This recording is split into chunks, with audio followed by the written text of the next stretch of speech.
আইন সবার জন্য সমান, এই কথাটা শুধু হাসরের ময়দানের জন্য প্রযোজ্য। তো আসসালামু আলাইকুম ভিউয়ার্স, কেমন আছেন? আশা করি ভালো আছেন। আলহামদুলিল্লাহ আমরাও ভালো আছি। হাতে মেখে গরু মাংস রান্না করব, তো এখানে সব মশলা দিয়ে দিয়েছি।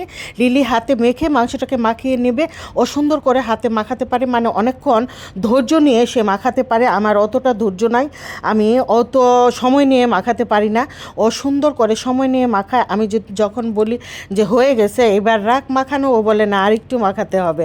আসলে হাতে মেখে বেশি মাংস হলে আমি বেশিরভাগ সময় হাতে মেখে রান্না করি, হাতে মেখে। আর অল্প 2-1 কেজি মাংস হলে দেখা যায় কষিয়ে রান্না করি। আমার কাছে হাতে মেখে আর কষিয়ে রান্না করা দুইটার মধ্যে কোনো পার্থক্য মনে হয় না। অনেক সময় দেখা যায় হাতে মেখে রান্নাটাও বেশি মজা হয়। আর এইখানে খুদের ভাত রান্না করতেছি। খুদের ভাত কে কে পছন্দ করেন আপু ভাইয়ারা? আমার কিন্তু খুবই ভালো লাগে, মাঝে মধ্যে খেতে পারি।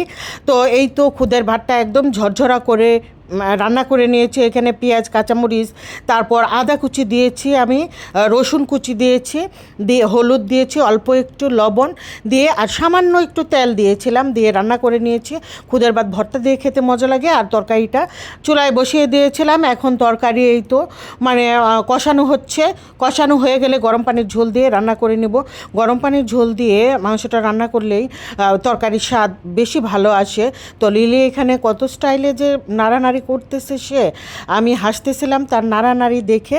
মাংসটা ঝোল দিয়ে রান্না করে নিয়েছি অনেকক্ষণ। একটু কাঁচামরিচ দিয়ে দিলাম।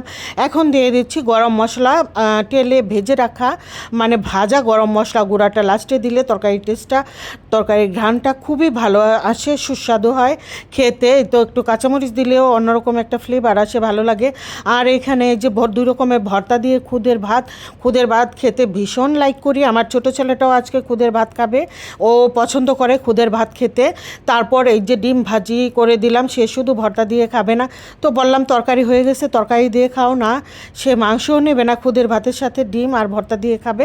আর এখানে হচ্ছে কাঁঠালের বিচি আর ডাটা দিয়ে লোনা ইলিশের মাথা রান্না করতেছি, এটাও খুবই মজার ছিল।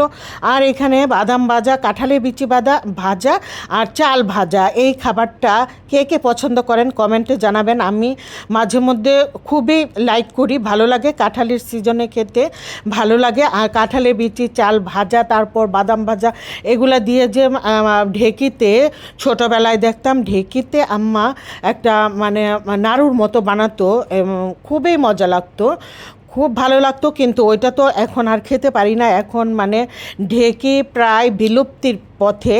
দেখা যায় যে গ্রাম অঞ্চলেও হাঁটতে বের হলে দেখা যায় বাড়িতে বাড়িতে কোনো ঢেঁকি পাওয়া যায় না। সামান্য একটু চালের গুঁড়া করবে, ডালের গুঁড়া, সব কিছু ব্লেন্ডার আর গুঁড়া করার মেশিন বের হয়ে ঢেঁকি গ্রামাঞ্চলেও বিলুপ্ত হয়ে গেছে। যাই হোক, মাসকলাইয়ের ডালের গুঁড়াটা এখন আমি ব্লেন্ড করে খাই, ঢেঁকির জন্য পারি না। আমাদের বাড়িতে ঢেঁকি ছিল, ছোটোকাল থেকে দেখে আসছে, কিন্তু এখন আর ঢেঁকি নেই। আর ডাটা, কাঁঠালের বিচি দিয়ে ইলিশ মাছের মাথা রান্না করতেছি। আর এখানে তরকারিটা হয়ে গেছে। আজকের ভিডিও আমার এ পর্যন্তই ছিল। সবাই ভালো থাকবেন, আল্লাহ হাফেজ।